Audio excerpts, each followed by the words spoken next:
Eureka! This unit is divided into 5 programs. The program you're about to see is on the inclined plane. Then there's a program on the lever. Next comes mechanical advantage and friction.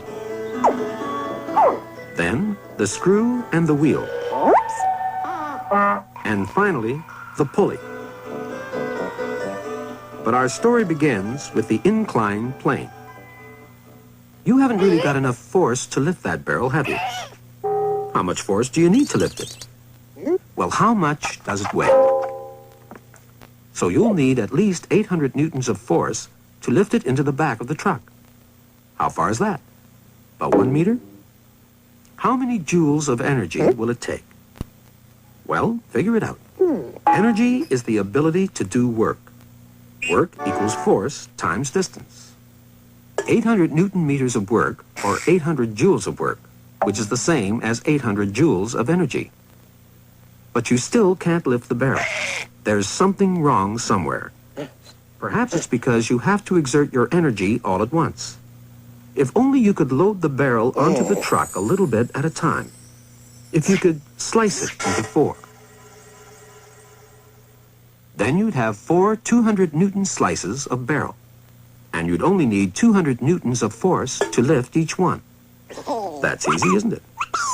You're using your energy more effectively now. You're spacing it out over a longer time. But you don't get anything for nothing. Although your force is cut down to a quarter of what you need to lift the complete barrel, each time you lift a quarter of the barrel, you exert that force through 1 meter. Which means that you lift the 4 quarter barrels through a total distance of 4 meters. What you're winning on the force, you're losing on the distance. It's a sort of trade-off. The greater the distance, the less force you need to exert. Very neat. But you can't go around breaking things into pieces just because they're too heavy to lift. If only you had a machine that would allow you to trade increased distance for decreased effort or force. Here's your machine. Yes, I know it's just a plank, but it's also a machine. Try and get the barrel into the back of the truck now, and you'll see why. Magic, isn't it? No, it isn't. It's exactly the same trade-off you got when you split the barrel into 4. The plank is 4 meters long. Instead of moving the barrel 1 meter by lifting it straight up, you're moving it 4 meters by pushing it along the plank. You only need to push it with about a quarter as much force, with only about 200 newtons instead of 800 newtons. But since moving 200 newtons through 4 meters is the same as moving 800 newtons through 1 meter, it will still take roughly the same amount of energy to move the barrel by either method. That's why we can call the plank a machine. It doesn't reduce the energy you need to do something, but it does help you to use your energy more effectively. You think you've just made a new discovery? Think again. How do you suppose they built the pyramids 5,000 years ago? They didn't actually use a plank, of course, but a ramp of earth, which is exactly the same principle.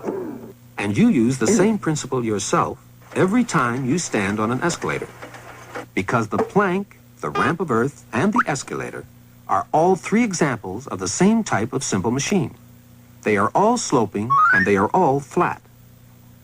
So physicists call this variety of machine the sloping flat thing. Well, those aren't the exact words they use. They take the Latin-derived word for sloping, which is inclined, and the Latin-derived word for flat, which is plane, to come up with this phrase. So if you're allergic to elevators, why don't you take the inclined plane?